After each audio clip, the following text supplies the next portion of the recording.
Okay, this episode is all set to go. Where is Sheldon? We're supposed to record soon. Wow, we really gotta get that door fixed. Hi, Mike. Sorry I'm late. Traffic was nuts. Who are you? Oh, sorry. Forgot about the hood. There. Sheldon? Yeah. So, are we all ready to go, or what? I need to get out of here pretty early. I've got dinner reservations. What the hell? Mike, don't stare. It's rude. Why do you look like a Jawa? You're in a robe and you're 3 feet tall. Hey, don't exaggerate. I'm at least 3'4". What happened to you? Okay, well, since it's obvious you're not gonna drop it, I was on my way over here and I died. What? Yeah, it was the craziest thing. This ice cream truck came out of nowhere, and next thing I know, I'm at a funeral home stuck in a barrel. I heard some guys talking about slaves and another planet or something. Anyway, there's some kind of commotion, and the funeral home imploded. But not before my barrel fell over and the top came off. So I just left and walked straight here. So come on, man, it's time to record. But you're okay with this? It's not too bad. I mean, I'm gonna have to get new clothes. The only thing I have that fits right now is this robe. But what about your wife? What's she gonna think? I'm sure she'll adjust. Besides, I'm still big where it counts. You know what I mean? Huh? Really? No. Not really. Significantly smaller, actually. Huh. So, how many times have you died now? 4? 5. Actually. Yeah, 5. I'll just hit the music.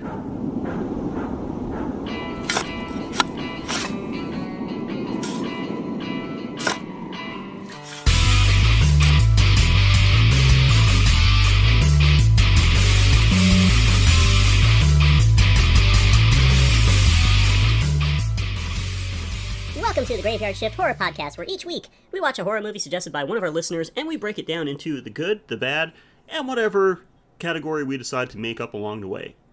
We'll talk about the plot, some production details, and anything else we find fun or relevant. I'm your host Sheldon, and I never worked a graveyard shift alone. Please say hello to the guy that thought the movie this week was a niche porno called Phantasm, and it led to a very awkward conversation. My co-host Mike. Hey, everybody. Yeah. You gonna be okay, buddy? I just wanted to see those fats get gasmed. I know. Maybe next time. All right. So, Mike, how have you been? Pretty good. Promoting the hell out of one of our recent episodes. Yeah, it's everybody's on board with that episode, man. That's great. It's good to see such a reaction to it. Oh, yeah, well, and the good news is we can't take all the credit for it. Courtney was pretty friggin' awesome on that show. Oh, of course. Absolutely. Yeah, I have no doubt that this that episode's popularity is mainly due to her, for sure. And I'm confident enough in my gender to accept that. Well, that's good. Okay, well, we have got a whole new movie to talk about this time. One that's been on the list for quite some time, so I'm excited to talk about it. So why don't you tell everyone what we got for them this week? Today's episode is Mike's Magic Misadventures at Morningside. Because we watched Phantasm. We sure did. Not Phantasm, Phantasm. We won't be making that mistake again. So, before we get into any details, Mike, what do you think about this one? Confusing, weird, but considering we've seen a lot of movies that are terrible because they're confusing and weird, this one was okay despite being really confusing and weird and unexplained. Yeah. So I had a decent time with it despite the numerous inquiries it left me with. Yeah. This one, like I said, this one was on our list for a long time, but it's been on my own personal list for a long time. Like, this is one that I know it's a horror classic, and everybody tells me, you got to see this. And I know all the references to it, like there's a lot of stuff that Phantasm made popular, and when I see it, it's like I have no doubt that's from Phantasm. I recognize it, but this is the first time that I actually sat down and watched the movie from start to finish. So it was good, and I gotta say, despite, of course, there is some confusing things, and there's some unanswered questions, And I gotta say, they tricked me because there's a couple of times where you think like, oh, it was insert, movie trope here, boo. And then all of a sudden it goes, nope, we got you. It actually wasn't. It was this movie trope here. And we'll get into that. Anyone that's seen a movie probably knows what I'm talking about, but we'll get into more details. But overall, I liked it. Like, I can see why this became like a horror classic. So looking forward to talking about it. But before we get into our usual breakdown, here is a little info on Phantasm. Released in March of 1979, Phantasm is a, wait for it, American science fantasy horror film that was written, directed, filmed, and edited by Don Coscarelli, which autocorrect keeps trying to turn into Costco Relish every time I try to type it. I guess that would be what, like just a giant bucket of relish? It had a run for an affordable bulk rate. Yeah. It had a runtime of 89 minutes, which is perfect. Is rated R due to boobies. It had a budget of $300K, and that was turned into a profit of $12 million at the box office, so that is pretty impressive. It's one of the longest running horror franchises ever, with the most recent entry in the series released just back in 2016, so only 3 years ago. Rotten Tomatoes gives this one a 73% for a critic score and an audience score of 67%. So, far from the worst we've seen. And not a big disparity either. No, really not. Now, as for the plot, and oh boy. This is going to be watered down, trust me. A supernatural and malevolent undertaker who turns the dead of Earth into dwarf zombie slaves is sent to his planet, is opposed by a young boy who tries to convince his older brother and family friend of the threat. So, like I said, a bit watered down. We'll get into more details, of course. We're going to do like we always do. We're going to break this down into the good and the bad, and maybe a few things that just are unclassifiable. But anyway, like always, we start with the good, and we start with the Mike. So, Mike, tell me something good about Phantasm. Well, we watched this. We didn't quite watch this alone. We had a friend watching this movie with us, and that was Joe Bob Briggs. We sure did. And the first thing I enjoyed was him telling you right off the bat which narcotics you are going to need depending on which state you live in. And he got specific with the strains. Like, you need to get you need to start with diesel for a start, and then around the midway point, you gotta shift over to green crack, let that mellow you up, but then you need to focus back, so you'll be taking some OG Kush near the end. Mm. He gave recommendations, what did he say, depending on whether you live in a Colorado state or a Texas state. Yeah, if you live in a Texas state, then you want to get some PBR, but then you're going to want to get some Tequila Sunrise. Yeah.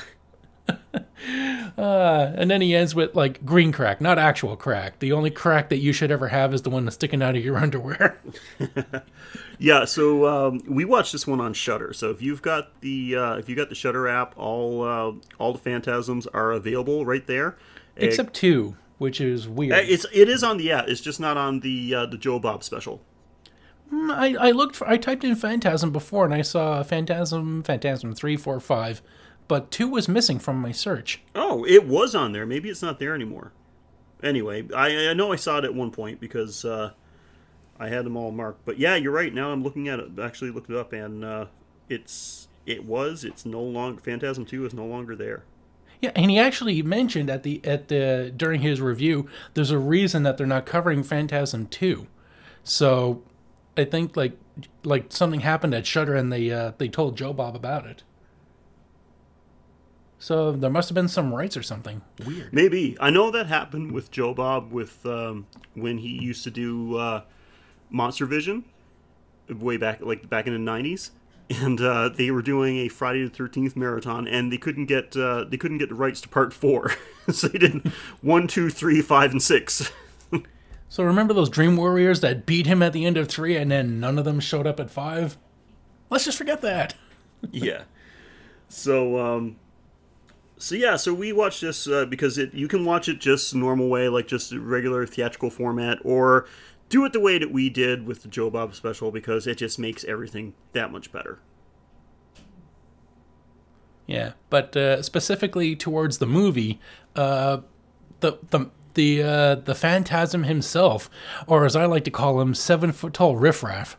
Mm-hmm. Because I was just trying to focus on looking at him and not imagining him going, "It's astounding. Time is fleeting. Madness takes its toll."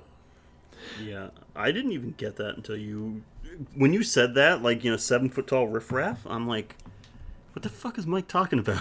I totally didn't get the reference at first. So I had to actually think about it to get that you were making a Rocky Horror Picture Show reference. Like, when he first shows up, like, besides the close-up, like, when they're at the funeral, and he just, like, makes his surprise by putting his hand on someone's shoulder, which, why do people do that in movies? Like, just say, like, speak to a person, don't startle the fuck out of them. Yeah. But when he does, he's like a pirate. He just, like, leans in and he's like, the funeral is about to begin, sir." Yeah, he's, I don't know if they made him that awkward on purpose because he's actually an alien, so maybe, he doesn't have the, what's actually acceptable mannerisms down pat just yet. Even though we find out that he's actually been on Earth for quite some time. Oh, he's good at being creepy, like whipping around a coffin, a fully packed coffin under one arm like Nosferatu. Yeah. And then at one point, Mike is on his motorbike going through the cemetery, and Riff Raff just gives him a full Carrie moment by staring at him and knocking him off his motorbike. But he decides not to chase him or kill him. So he's shown his powers to this kid and just decided, I'll deal with him later. Right. But my best part before, like, just because, like, this is like a 4-point thing on one guy. When Mike sees him in town and he's doing that Reservoir Dog strut down the sidewalk in slow motion. Mm-hmm. He's just like throwing his arms and his legs out, and I'm just thinking like ding ding ding ding ding ding ding. So he's a creepy as fuck villain. So yeah, he's good. Angus Scrimm too. He only died like recently, and when I say recently, I mean like I think it was probably 2 years ago or so. Because I just remember, because I follow all the horror news and stuff. So of course, when someone that played a popular horror character dies, like, I mean, we get all the updates. But yeah, he died. Actually, I just looked it up. He died in 2016, like 3 years ago, and he was 89. And what the first thing that just popped into my mind is that he was 89. You mean he wasn't 89 in 1979 when this movie came out? Well, shit. But yeah, he was a good creepy character. I liked him. Yeah, well, the short clothes that he wore to make him look even taller, like, he's already 6'4", but then they're just like, how about we put you in a 5'10" man suit? Yeah. Yeah, it looks like all his clothes got, like, shrunk in a dryer. Okay, so what I've got first on the good list, and despite having some very common horror movie tropes, this is a very original story. I mean, think about it. Okay, so this very tall man is an alien that finds a portal to Earth and comes to Earth and poses as a mortician so that he can take our recently dead and shrink them down into dwarfs so he can transport them back to his home planet to use as slave labor. Like, I mean, it's unique. It's batshit crazy and definitely the result of somebody's LSD dream, but that's an original fucking story. Yeah, this was like a teenager's first trip. Oh, yeah. Like, for sure. As soon as he came down, he's just like, I need to write this fucking shit now. He was at, this guy, the director was at some party. Somebody was taking, like, took some LSD, falls on the floor and is like, tall alien shrinking the dead to use as slaves. And he's just like, fuck, I gotta write this down. Yeah, he just sees some guy take some angel-dusted PCP-laden reefer. And while the guy's like foaming at the mouth, he's spitting out all these words, and the guy's just like, hold on, let me get a pencil. Why, are you going to like give him like a tracheotomy so he can breathe? No, I need to write this shit down. This is gold. Yeah, so like I'll give him that, and like I said, it's he was 19 when he shot. 19 years old and shooting this movie. Yeah, over weekends. Yeah, this is the reason why it took like 2 years to make this movie, because he can only shoot during weekends. And it came out in 1978. That's what the copyright said. Yeah, don't think it actually. I think that's when it got copyrighted, but I don't think it actually got released until 79. Yeah, but and it's just a total coincidence that there's Jawas in it. Just a total coincidence, absolutely. That the filming began ostensibly in 1977, and it has nothing to do with a movie that featured short guys in robes with chipmunk voices. Total coincidence. And they lived on a desert planet where they did low-end jobs. Yeah. But total coincidence. Absolutely it was. So a little positive aside for me is that this had a better guitar break than Sleepaway Camp for sure. Yeah. Because just for no reason, two guys just sit down on an amp that's just plugged in outside at a convenience store, right? Or is it an ice cream shop? Or I think it was okay. From what I get, of course, because Reggie is an ice cream man, and I think he's selling ice cream for this. I couldn't tell if it was like a convenience store or an actual like ice cream shop, and he's just like the ice cream man for this shop that like takes their brand of ice cream or whatever on the road. But I don't know. But they have an amp just plugged in outside just cause. Yeah. Okay. So I, like, as a teenager, was playing music, learned to play guitar and everything like that. I'm going to say just around, like, me and my friend Rick, who's been on the show before, that would have been nothing for us to be sitting outside with, like, an amp or, like, sometimes, like, a full band, 4-piece band, like, 2 guitars, mics, drums, bass, all cooked up to, like, our buddy's backyard basketball court and just jamming outside. So, to me, that wasn't so weird. Yeah, for a movie, though, it's a little jarring because you're just like, oh, wow, there's this shape-shifting funeral dude. And now we're just going to listen to some guy do, like, his own James Frampton impersonation. And these guys, and they filmed the scene as soon as the director yelled, cut, they started handing out flyers and say, hey, you can drop by. We're going to be playing at the bar this weekend. You can drop by. It's a $5 cover or whatever. I got some Matrix in my trunk if you like what you heard. Yeah. We're playing for tips. Also, something else I can make fun of because I've also done that. Okay, so what else did you like? I liked I know they had a $300,000 budget because, it's certainly not the lowest budget movie we've covered. And this guy came from, like, pretty rich parents. Apparently his parents financed this whole thing, or at least they financed it, or, like, his father was a businessman who got, like, some other business owners to help finance it. This was the third movie that he financed, and the dad's just like, I'm running out of money, kid. Yeah. I mean, it did have, like, it didn't have a high quality look. Like, it wasn't as the production value didn't look as high as some other movies at the time. But I must say, like, the cinematography, like, it was, in some places the editing was weird, but the actual look, like the actual filming, the cinematography was actually pretty well done. This kid was competent for a teenager. Absolutely. So yeah, like, it was, I thought it was shot really well. Like, I mean, like I said, like, I think they were restricted by, like, the quality, maybe, like, the cameras they could get. Some of the editing was a little weird, like, not great in some areas. I think he was a better director and cinematographer than editor. But some of these shots were really good, especially in the funeral home, in the actual mausoleum. Like, some of these long shots looked fantastic. Especially one in particular where the lead character, Mike, is in the standing in the mausoleum, and the tall man steps into frame in the background and starts walking towards him. That's a menacing shot. It is. That was, like, really well done. So, like you said, like, this guy was definitely competent beyond his years. Like, I mean, this is he was showing his chops for sure. Oh yeah, and there was a nice supporting character. What was Mike's brother's name? Jody?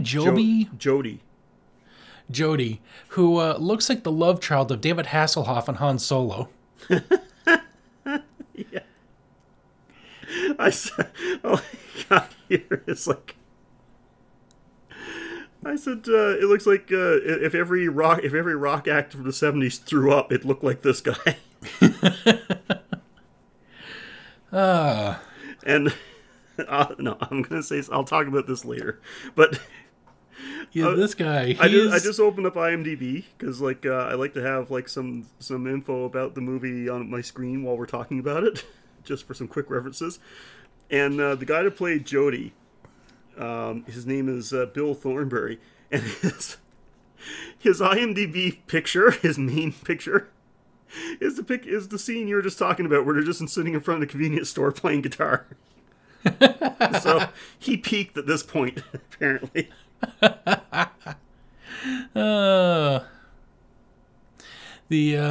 This guy's got some key moments, like when he's making out with the hot lady in lavender, who decides to take him to the cemetery for a little fool around, and because who doesn't like to get laid in the cemetery?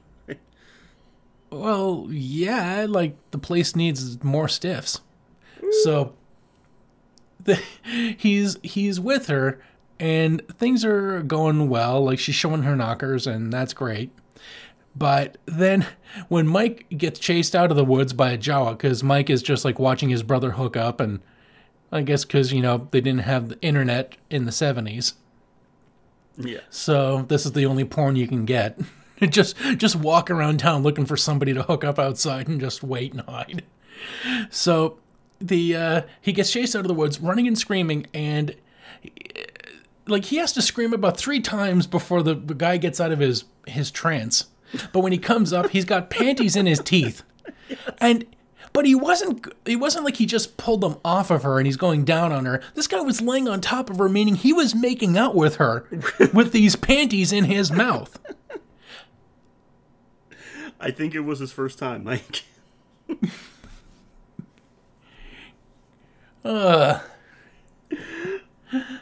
Even so, like the only time you have your panties in your teeth is when you're pulling them off, and like you're just like backing away from the legs. Before you spit them out. He was nowhere when he popped up. He was nowhere near her like bottom half. No, he was laying on top of her, perfectly vertical. Even I had to make a note over here because I watched this with my wife, and she just said, "What the fuck were they doing? Why is this?" Were they like both chewing on her panties at the same time? Oh yeah, this lavender lady fucks weird, but we're going to talk about that in the next section because I've got a whole rant based on the way that this lady fucks in cemeteries. Oh, but we're in the praise section right now, so we're going to keep it positive. Yeah. And Mike also has another line, like when Jody. For a second, I thought you were referring to yourself in the third person. Mike's got something else to say about this. Mike is confused. So Jody is asking, like, yeah, Mike, a 13-year-old kid, is fixing his, what was it, a Barracuda? Yeah. He's fixing a Barracuda car. And again, 13 years old with no supervision. Like, if you're gonna have a teen kid help you out, yeah, like, help. Don't make him do it himself. But no, like, this kid is given way too much agency. But then the car gets dropped on him. He crawls out, and he tells Jody, like, someone was trying to kill me, like one of those weird dwarf things. And he goes, are you sure it wasn't that retarded kid down the street? Oh my god, yes.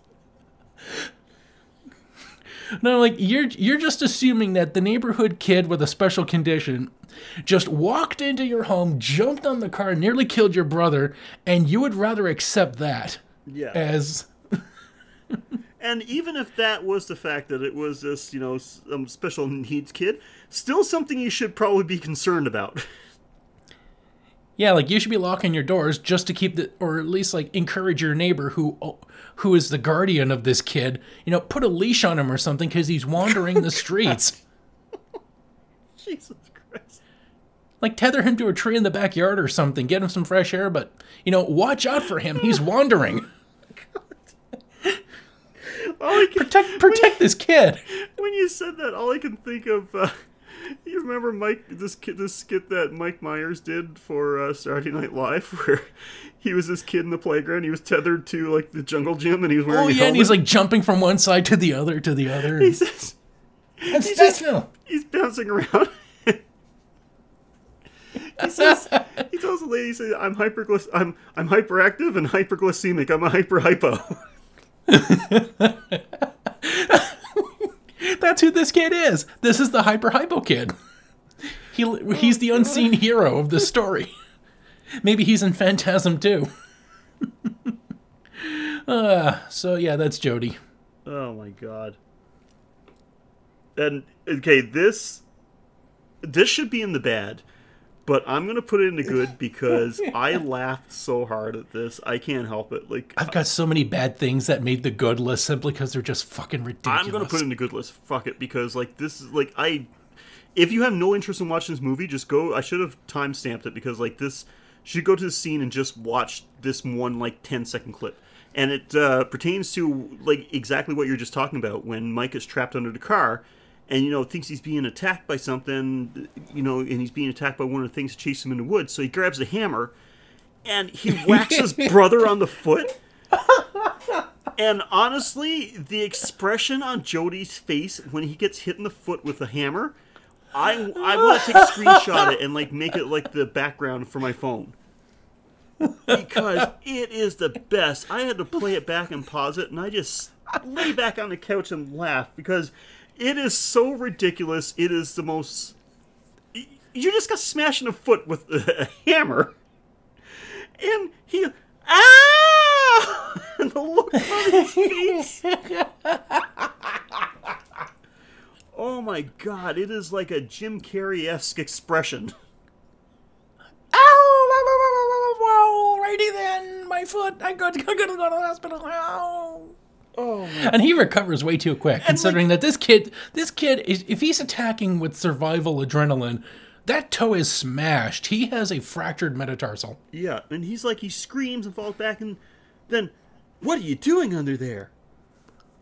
And I'm like, this is so bad that it deserves its spot in in the good category.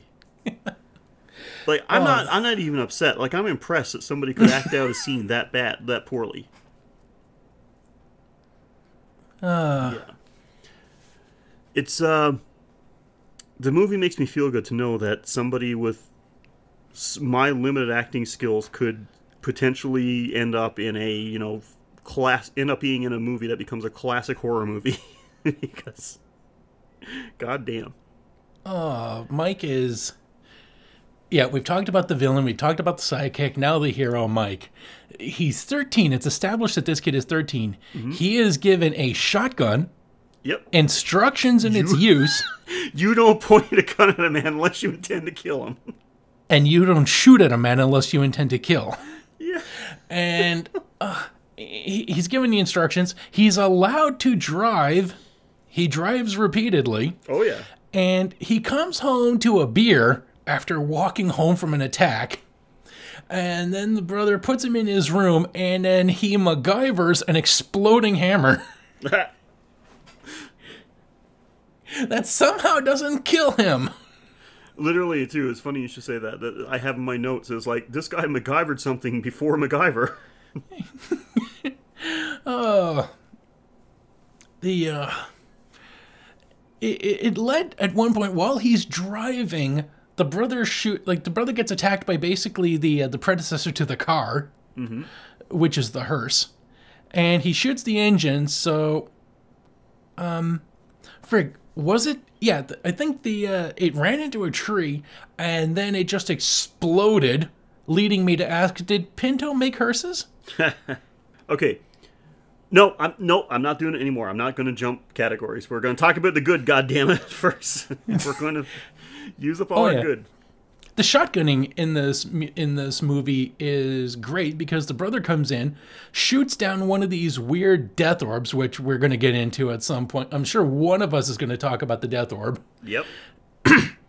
Because I got a part about it, but one thing at a time.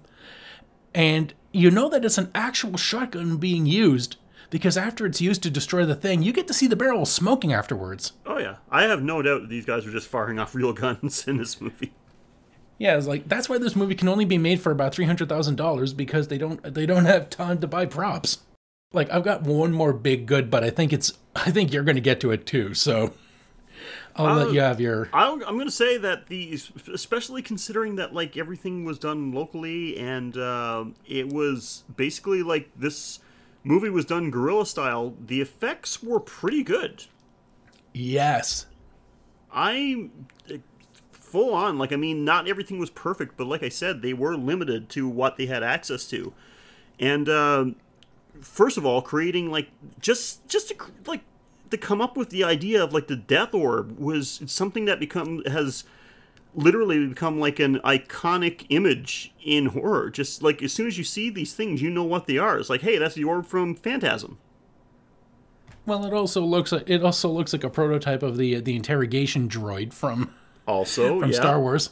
It certainly does, like a more streamlined interrogation droid. But just this thing like that, you know, you got these like little sentinels protecting the place. Not doing a great job because they only seem to appear like occasionally, and kill the wrong people when they do. They killed one of the employees. I sent you a couple of pictures of it. Like I was just surprised as fuck when they showed up, and considering how great they look, and the close up, like the talk about the special effects when it shows it an up close shot of it clamping onto someone's head and drilling their brain. You get to see flesh wrapping around the drill as blood gushes out the other side. It's like a fucking juicer. It clamps, it purees, it juices, but wait, there's more! Like, so much more blood! And as a bonus, it makes you piss yourself. Yes, that also happened. Now, I know what you're asking. Why would we stock these death spheres at a cemetery and sell them to you at cheap prices? The answer to both is we're fucking crazy! Yeah, so, I want to get those. I've actually seen those for sale. Like, replica death orbs. Comes in a nice, like, little velvet-lined box, and it's got the orbs inside. I want to get that. Thank God for Etsy. So, yeah, like I said, that's just one of the effects. There's some great effects. You know, I mean, like, not a lot of money was spent to effects, but like I said, for what they had to work with, and the time restraints, all their restrictions, like, everything that I thought fingers. was... Yeah, that was good. Yeah, we get to see some fingers crawling around in a box, and it looks great. Yeah. One time it kind of looked a little cheap was when the finger turns into a big black rubber fly. Yeah. I'm like, okay, we can tell which one of these were shot out of order because this is clearly where the money ran out. Yeah.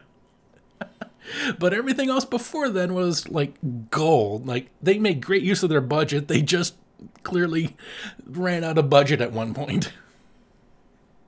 Yeah, for sure. So that was... And I had to make a note. It was like when the whole scene with the fly, when they have the fly trapped in the jacket and they're trying to carry it to the kitchen. It's like, just them wrestling with a clumped up jacket. How many times did they have to redo that scene? This had to be like the 10th try because there's no way they were doing this with a straight face the entire time. Or accidentally like plowing into each other. Yeah. So, Yeah, I think I've covered all the good. I don't think there's anything else really, like, noteworthy. I mean, like, they did good for what they had. Did we mention the music? No.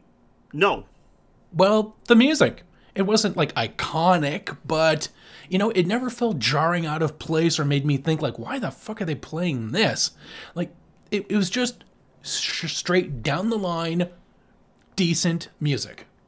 All the time. Kept you in the state you were supposed to be. It was music that had a certain mood, and it fit the frame. Yeah. They threaded the needle. They nailed it. Yeah, it wasn't bad at all. Like, it fit, and it was all decent. All right, so if that covers our good, then by God, yes, let's get into the bad. Because while I certainly give this movie is certainly gets a pass for me, like it is, I give it a passing grade. Not without some very big flaws, and I'm gonna take on the biggest one, I think, right away. Oh my God, the acting in this movie. We've seen some bad acting. You know, we're 90 episodes in right now, and possibly 91. I'm not even sure. This is our 91. Okay, and more often than not, like, the acting is not going to be winning any awards. You know, it's varying degrees of bad. Some have been fine. It's been like, you know, hey, these people are decent actors. These people are okay. Sometimes the budget reflects, like, you know, the actors that they can get. I think that very little of the budget of this movie was spent went to the actors. Or I could be wrong, because actually They're not there actors. are no actors in this movie. They're all friends of the director. I think the only one that actually was an actor was Angus. Yeah. And he did the best acting, which was just like throw his head back, open his eyes a bit, and just look foreboding and fill up a door frame. Yeah. Because I know the lead character Mike, he was in stuff, but wasn't the only things he was in previously was some of the other Costarelli's first attempted movies? Maybe. I think so. I think that's I believe that's what Joe Bob said, so I'll take Joe Bob's word for it. But yeah, oh my God, the acting was terrible. Like, people reacted to situations in ways that, you know, sometimes they're way too calm for what's happening on screen. The lines are delivered in a way sometimes that, like, phoning it in doesn't begin to describe it. Oh my God, do you know what he's done in Los Angeles? He taught acting classes. Who, Mike did? Mike Baldwin. Oh God. Okay. And he's only been in like some. It looks like he's only been in these DeCasserole pictures. Yeah, Kenny and Company, Phantasm, Phantasm 3, not Phantasm 2. So, again, Phantasm 2 seems to be missing from a lot of places. Vice Girls, Phantasm 4, Virtual Girl 2, Virtual Vegas. Sounds like a cheap porn PC game from the late 90s. No, And then some other ones. You're forgetting his, one of his greatest roles ever. I mean, something that really put his name on the map. And that was in 1976. He had a guest role on an episode of Starsky and Hutch where he played Boy on Doc. Was Doc the neighborhood pedophile? Jesus. You got it confused with Boy on Dick, Mike. I told you, stop bringing up your porn selections when we're talking about horror movies, okay? I'm sitting on the dock 'cause I'm gay. Okay, so yeah, so I could get, like, just you. If you've seen this movie, you know what I'm talking about. I mean, these people were not actors by any sense of the word. It's the level of acting is like, hey, Mike, I just wrote a script for one of our skits. You don't know time to read it over. We got to record it right now. Like I said, it gives me hope. It gives me hope that, like, you know, there's still a chance that I could have a breakout role in a horror movie at some day. Because if these guys can do it, I am pretty certain that I could do it. Yeah, speaking of bad acting, oh boy, it's time to address the big problem I foreshadowed earlier, the terrible fuck scene with puzzling logistics. Because this movie begins with, like, a girl lying flat on top of a guy, and usually if someone's going to be on top of someone, they have to brace their knees to get some motion going. But this is, like, flat out lying, like this girl is going to sleep on a guy, not sleeping with a guy. And, like, you can see from the tombstone, like, her legs and her kneecaps. So it's not like she's, like, again, like, straddling him like cowgirl. It looks like she's laying on top of him, but then when the camera's overhead, it looks like she is cowgirling him because she's, like, sitting on top of him, like, above him. But if you're trying to combine these things, is she doing, like, some weird yoga upward-facing dog position? Yeah, that's what it's called, upward-facing dog. And then, when she kills him, we see a close-up of one tit while she's, like, holding up a shirt over the other tit, and I'm like, really? Now you're modest? We're getting one tit alone? And then she stabs him with the dagger. A terrible stabbing all around. Every time this girl has a dagger, she stabs terribly. But you'd think you would two-hand that dagger to really get it in there. And you know what? Just show us the full pair. Daddy needs his symmetry. Yeah, I just chalked that up again to the bad acting. Okay, so what about you? Ooh, boy. I don't even know where to go because, like, now, like, I've toppled the big one, which is, like, the acting. Some of the edit, like I mentioned it before, while some of the cinematography is done pretty well, some of the editing is really weird, really choppy in places. Oh, like the jarring predator vision you get from the death orbs? Yeah. There's that. I don't even mind that so much. Like, that was... It was okay, but you think it would be, like, you know, let in a bit. It just showed up, and it was loud, too. It was, like I said, jarring. Yeah. But I mean, just the way some of the scenes were spliced together, like, just, like, scenes end abruptly and just cut to another scene, like, where it seems like the scene you're watching is not finished yet. And... Oh, yeah, like the score. There's some bad editing in the score because Reggie starts playing music while the score is overlapping him. Oh, yeah. Yeah, that's another note that I made. It's like, yeah, he picks up the guitar and starts playing while the background music is still going, and they sound like they don't meld at all. They clash so hard. It was hard to listen to. So, yeah, like I said, like, he certainly had some tricks when it came to filming.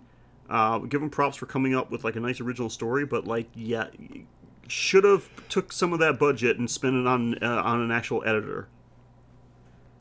Like, somebody that could have reviewed everything and says, okay, I think this is how we should transition from scene to scene. Yeah, and as much as I liked Mike in this movie, until someone called him by his name, he didn't speak. He just showed up on, like, on a little what's that, like a scooter? Would it be a scooter or a motorcycle? I think it's just a dirt bike that he had. That's it, dirt bike. Until he spoke, and even like a little after he spoke, until they gave his name, I thought it was Sissy Spacek. He has a unique look, we'll say. The 70s was terrible for androgyny. Oh, yeah. Yeah, so, man, let me tell you. I have two older brothers, and I mean, like, a lot older. Like, these guys are, I mean, like, one of them is, you know, one of them's 17 years older than me. So, like, you know, they grew up in the 70s. And let me tell you, I could show you some childhood pictures where you'd look at some of the pictures of my brother's kids and say, like, wow, those are some weird-looking little girls. Oh my god, it's hilarious. I like to bring them out every once in a while just to remind them of how they looked when they were kids.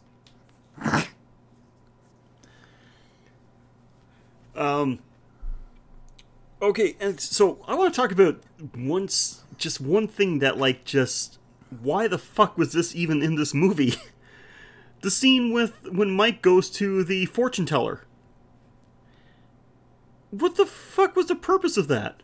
To teach him not to fear. Yeah, okay. I understand, but, like, you didn't need to do that. Just have him, like, when it came to that part, like, have him overcome the fear himself. He goes to a fortune teller, which, first of all, wasn't it a scam? Didn't it seem like the whole the fortune teller, the girl with her gypsy grandma, didn't it seem like they were just scamming the kid? Yeah. Okay, when they wheeled out the grandmother, I thought, oh wow, Ozzy Osbourne did a cameo. And they've got these star stamps on their face, like the old lady and the granddaughter are secretly in the holograms with Jem. Like this whole scene is fucked. And they put the kid's hand in what appears to be like a large scale version of that thing they clamp on your finger in the hospital. Oh yeah. But I think the point is just like it's like a hand trap, just to teach him like relax and don't like act out of fear, but like move forward. And yeah, that's what I actually said. Like on my notes, I said so a larger version of a finger trap. Yeah, don't know why he has to go to why was he trusting? Like, if he has a relationship with this old lady, they did a bad job of integrating it. Yeah, and they're never mentioned again. Like it doesn't even come up again. Except, well, actually, the young girl does get mentioned again.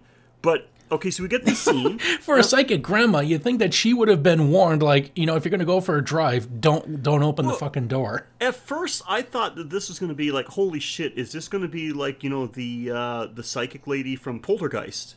Is she going to be like, this version? And then I'm thinking like, well, this movie came before Poltergeist, so holy shit, is she going to be the one to confront, like, the villain? Is this where Poltergeist old magic? Yeah, old good magic versus old bad magic. Exactly. But no, doesn't come back. No, other than like the teaching him to not be afraid, like the fear lesson. That's the only thing that was relevant. And then I'm like, well, they were just scamming him anyway. Like good con, because like they're laughing at him after he leaves. And doesn't the grandmother even say like, oh, how many more times are you going to do this to him, or something like that? Yeah, it's just like it is out of place and unexplained. But then the young girl goes to the funeral home. Because like, why did she go to the funeral home? I assume the old lady would have sent her tell them like join them, they need your help. Yeah, but except she didn't provide any help. All of a sudden, it's just like you see them. Mike leaves the fortune teller's house, and they're laughing and kind of like saying like, gives you the idea that this was just a con. And then all of a sudden, it goes like a couple of scenes later, and this young girl is going to the funeral home, like sneaking around. So it makes me think that something got, again, bad editing, that something got edited out that would make this make sense. And she sneaks around, and then she opens the door and screams. And it cuts away. We don't she never shows up in the movie again, except that towards the end, Reggie shows up and says, Reggie shows up. It's like, yeah, I found I can't remember their names, but two of their friends that get taken by the dwarfs. I found them and a bunch of other girls in a room and let them go, including the fortune teller's granddaughter. Yeah, it would have been great if we saw that. Yeah, so. Or did they, because this was being filmed over a weekend, did they have her, like, did something come up and she wasn't able to film anymore or something? So so we have to say she did it. Yeah. It's like, editor's note, Poochie died on the way back to his home planet. It was like the equivalent of that. Holograms died on way back from funeral home. Yeah, so the whole, like I said, like I think that was something that was going to be explored further, and it just got botched into editing. And it would have made much more sense if they just cut that. It didn't make any sense anymore. Just cut that whole thing with involving the fortune teller, chop it completely. Yeah, I think like the last bet I have before I just go into like, I got questions that don't really have opinions on them, but the last thing I didn't like was. When Mike goes into the world, like the red world, and sees the, dwarves from Mars, and they're not really doing anything. They're just like standing in a straight line, like they're waiting to get food or something. And he's telling them like, "Oh, it's slave labor." And I'm like, "How did you get that from that?" Yeah, they're waiting in line. For all you know, they were probably getting some ice cream. or getting their paycheck, who, Yes. like, you're assuming a lot. He sees... And then he calls the hellscape their planet after he has ascertained that, like, it's their buddy Tom, like, it's people from the funeral home are being modified into these things. So it's not their planet. Their planet is Earth because they are people from Earth. Yeah, okay. Yeah, my only note there is when, you know, he gets a glimpse of, goes through the portal and gets a glimpse of what's going on the other planet. He comes back and it's like, they're taking people from here and it's their planet. They're being used as slave labor. They crush them down, like, they make them smaller because the gravity is so much stronger. And I'm like, how the fuck are you getting this from anything you just saw? What? Yeah, you think, like, if the gravity is that bad, like, it will crush them. He should have been, like, on the ground, like, you know, act like he's heavy and can't stand up. And if that's what you need to survive on that planet, then why the fuck is the tall man so fucking tall? Exactly! Why the fuck? How the... Yes, exactly! If you have to be short to survive on a hot, heavy planet, why the fuck is the tall, skinny bastard... Is that why he left? And if so, why does he want anything to do with that shitty world? Exactly. So many answers we needed. Yeah. I'm done with the bad if you are. I'm just ready for questions. Yeah, I mean, like I said, we're shitting on a low budget movie that was filmed over, 2 years worth of weekends. Like, you can't be too harsh on it, but I mean, that's kind of what we do. We need to, whether it's nitpicking or whatever like that, we point out the good and the bad and you make your decision about the movie. But yeah, there's confusing things. And now here's the part of the show where Mike thinks way too much about something. Yeah, okay, let's go. Okay. At the beginning of the movie, we get to see this girl awkwardly fucking an ugly biker dude. And then, as she stabs him, she's still, like, on top of him. And then she seamlessly morphs into the old man. Which means, is the biker's penis now inside the man?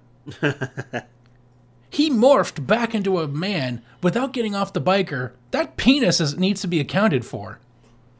You think it would be severed, and the cowboy and the biker dude would be screaming. Right.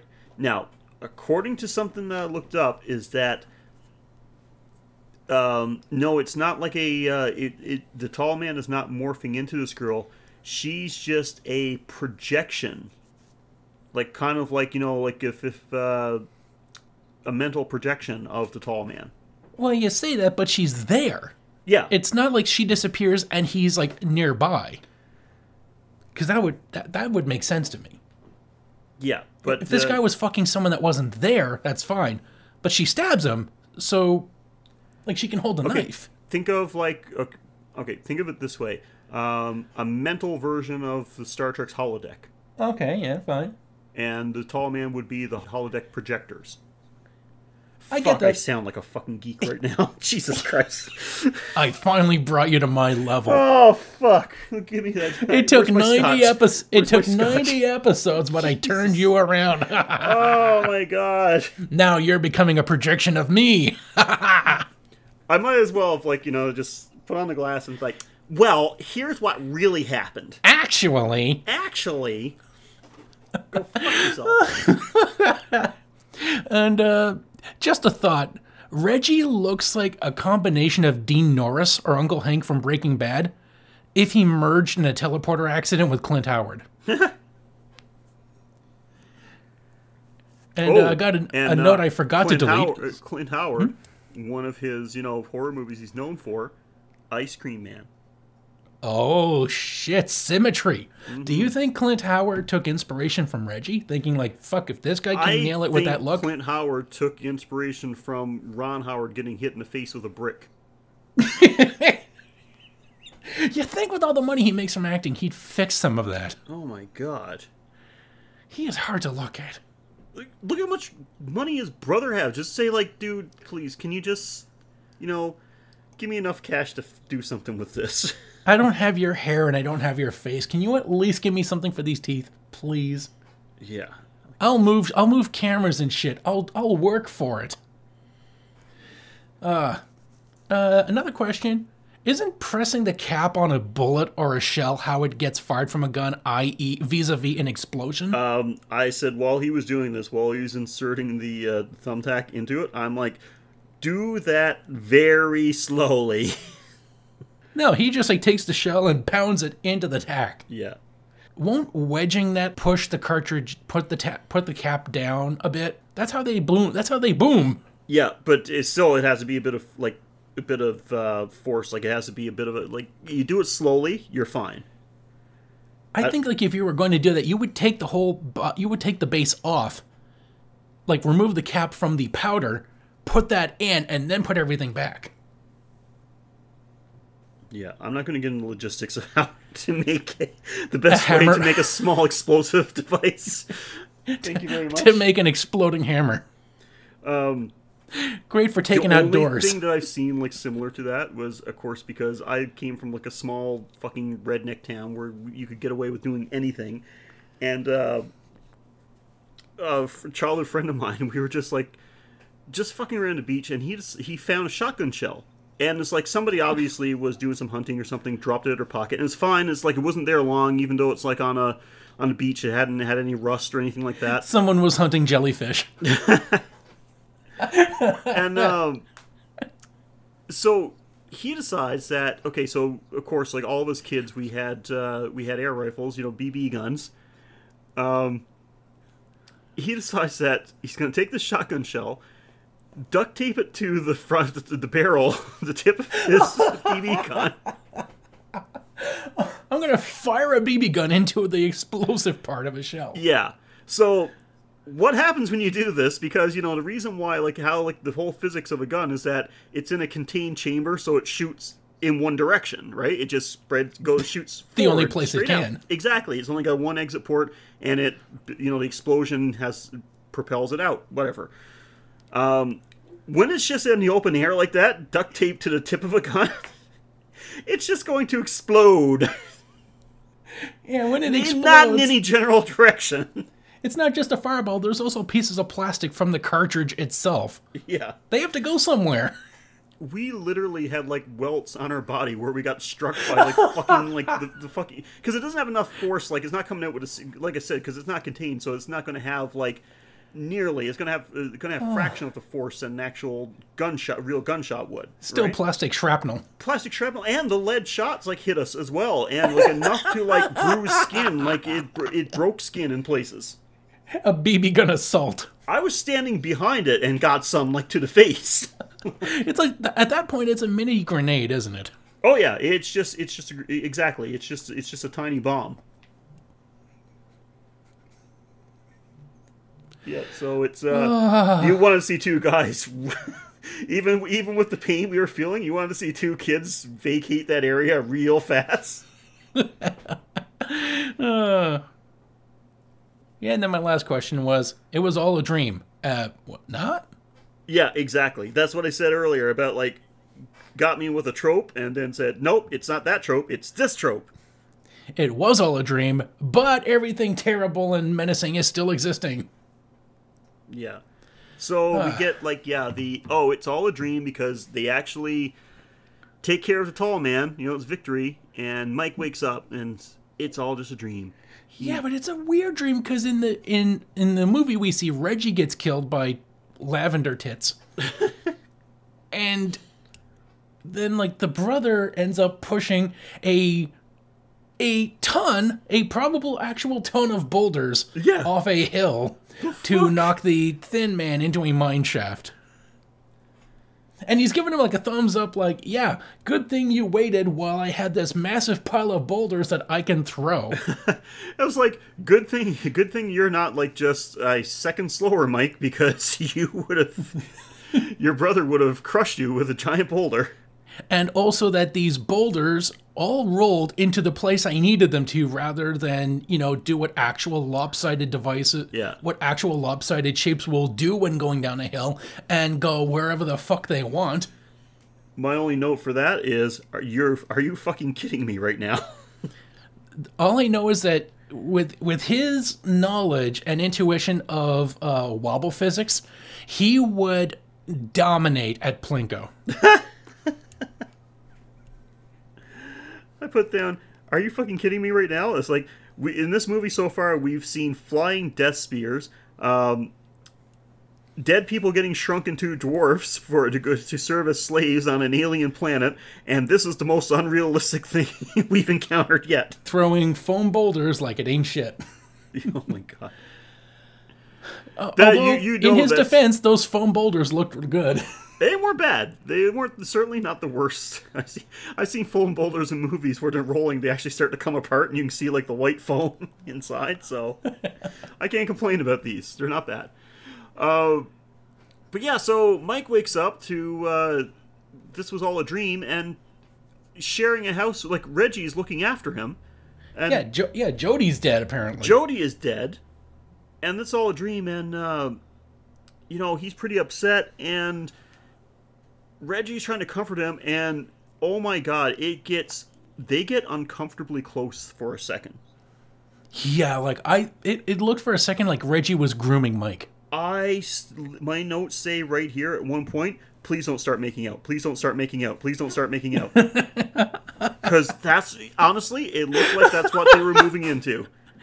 Oh god, I was just like, please let this be like an actual fraternal bonding moment, like between two friends who, due to circumstances, must become close. Like, please let it be just that. Please don't let this be Reggie. Don't let this be Reggie's big moment. Please, their faces got way too close, and Reggie is like literally like grabbing onto Mike's hair. I'm like, oh boy, this is. Luckily, it's just a nice forehead hug. Yeah. And they decided to go on the road, and this one we see Reggie, gets into his jam session by himself. Tries to outdo the music score.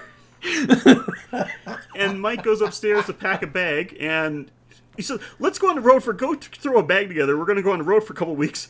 Mike literally goes upstairs and puts like a 2 pairs of socks and a t-shirt into a bag.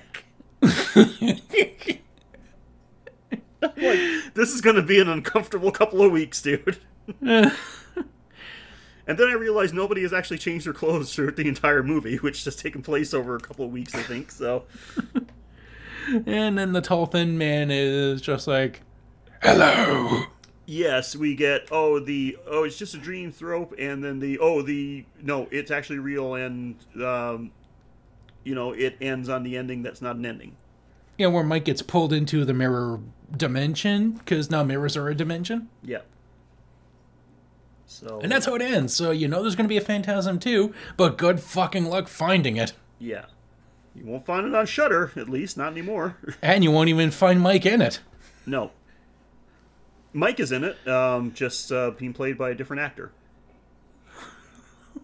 Wow. And you don't get Phantasm 2 until, almost 10 years later. 1988. So, yeah, 9 years after the release of Phantasm. Yeah, and apparently Mike gets pulled into the mirror dimension, which, from what I see on Wikipedia, is a mental asylum? Yeah, it's... terrible. Things get explained. I'm hoping some things will get explained. Oh, well, that's another time. Yeah. But we're just about done with this. We pretty much are, except for one thing that, I honestly, usually I have an idea about what you're going to pick, or there's one that I'm hoping for. This one, I have no idea what you're going to choose. Well, I think I've got, I was pretty well decided right off the bat as soon as I found my kill of the week. And that was simply the juicer death of the unknown skipper. Because, again, we see a guy who's cosplaying as the skipper from Gilligan's Island, who works at the funeral home, and you'd think that he would be one of the guys, like he's working with the alien, but apparently not, because he gets juiced so badly, and you know that if they were controlled by the tall man, and he was working with this guy, he would have stopped right off the bat as soon as they clamped on. Yeah. But no, any port in the storm is good for this guy, because the drill just goes right into his head, and you see blood just spraying the fuck out of this guy. I thought we were going to be treated to like a skin suit on the floor with all the blood gone. Like, again, why remove all the blood? Do you need the skin and bones? Because if you need the blood, you did a terrible job of containing it. Yeah, it's like somebody designed these fucking death orbs and actually put an asshole on it. Well, you gotta put the blood somewhere. Yeah, Jesus. This seems like... It just seems like unnecessary, okay? Like, you know, you just stuck 2 fucking forks in the guy's forehead and then put a drill into his brain. I don't think the blood's gonna find a way out. You didn't need to make an actual channel for it. Yeah, because just in case drilling the brain doesn't do it, you gotta make sure to bleed them out really efficiently. Yeah. And, like, actually spurt it, too. Just, like, not a salt stream. Just... Oh no, we get to see some fucking pressure on this shit, like a good halfway down the long hall. Oh, it shoots far. Yeah, for sure. Oh man. So yeah, Yeah, I couldn't find a kill better than that. Reggie getting poked at the end by the girl he was trying to rescue was not great, and the girl he was trying to poke. And the girls who may or may not be killed, no, off-screen deaths are not going to get a thing from me. Well, they didn't get killed anyway because Reggie says he found them. You know, we're just going to have to take his word for that. Yeah, good choice. I don't know what else you would go with either. That would actually, now that I think about it, that would have to be the one. Okay. Well, you think I'm going to give it to the Jawa? I mean, yeah, he died. You couldn't even see over the steering wheel. Of course he died. Jesus. All right, guys, so that is Phantasm. Overall, yeah, I enjoyed it. I'd recommend it to anybody. Like we said, we talked about it. It's got its problems, but overall, definitely deserves it. I'm happy with it having its its classic horror rep.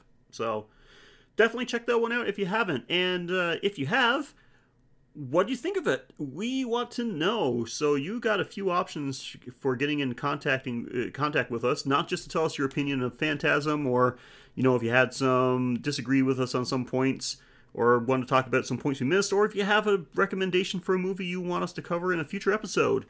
You can go ahead and email us at graveyardshiftpod@gmail.com. You can follow us on Twitter at GYS_horrorpod. On Facebook at facebook.com/thegraveyardshiftpod, and on Instagram.com/thegraveyardshiftpod. If you're feeling particularly generous, you know, like if you made a low-budget horror movie that earned you $12 million, and you're looking for a place to spend it, then you can head on over to patreon.com/graveyard. There, for as little as $1 a month, you get to help us out with the production costs of the show, and you get the instant gratification of getting access to some Patreon-exclusive bonus episodes. These are available just to our paying Patreon members.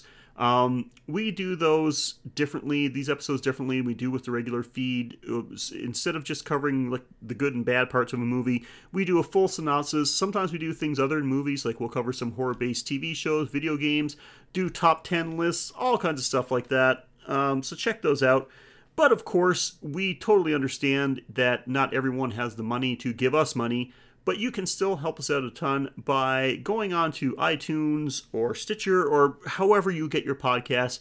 Rate, review, subscribe. In the long run, that's probably what would help us out the most, so that's greatly appreciated. And if you follow us on social media, you can give us a rating there too. Share us with your friends, or even share us by word of mouth. Like if you know some people that would be completely cool with listening to guys talk about horror movies, let them know about us. Mike, other than the Graveyard Shift, what else you got going on? Well, I've got the Playing with Power podcast, where we talk about Nintendo Power Magazine.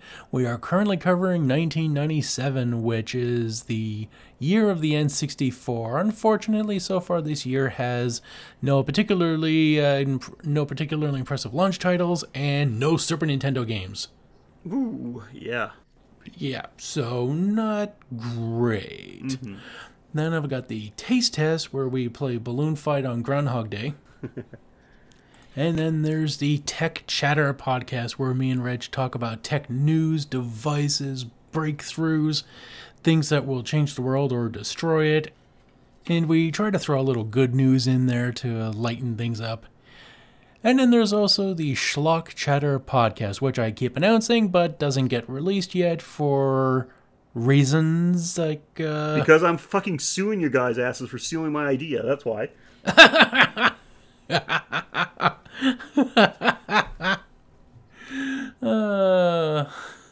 Yes, we plagiarize everything, including a co-host. Right, and it's certainly not because of developmental problems on our end. Mike, you're the only part of that podcast that has development problems, Mike, come on. It's only funny because it's painfully true. And then there's also the project that I've been working on for several months, which barely got started, but gears are turning slowly, so my ambitions are becoming realized. Oh. Yep, so stay tuned for that. I am intrigued. So basically, everybody, what Mike is saying is that if you've listened to a podcast, Mike probably had some involvement with it. He's the Tom Savini of podcasts. Oh, and before I go, I didn't mention this in the episode, and I couldn't do it in the intro like I normally do, but this Phantasm was actually recommended by a couple people. Glenn P. and Karen S. both recommended it on our Facebook page, so they certainly weren't the first people that told me I need to watch this, but they were the first people to do it through the official podcast channels, so I gotta give them credit for it. So thanks, guys, for the suggestion. And like I said, if you got any suggestions about a movie you want us to do in the future, then you know how to do it now. And we're going to be back again next week with another horror movie to cover. Until then, I'm Sheldon. And I'm Mike. And thank you again for joining us on the Graveyard Shift. Ha ha ha